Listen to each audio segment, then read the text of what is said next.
Alam mo ba, ang pinaka-productive na bagay na pwedeng gawin ngayong Sunday ay magpahinga. Sunday vibes, this is your time to reset, recharge, and prepare for coming week. Huwag mong kalimutan, rest is part of productivity.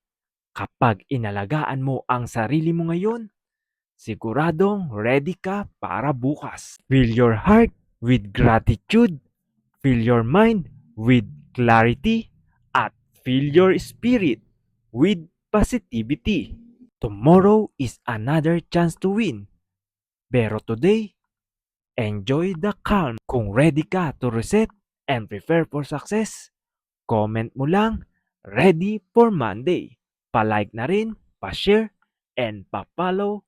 At eto si Mr. Jean ang nagpapaalala sa'yo, always put God first, God bless, at mag-iingat ka palagi. Okay ba yon?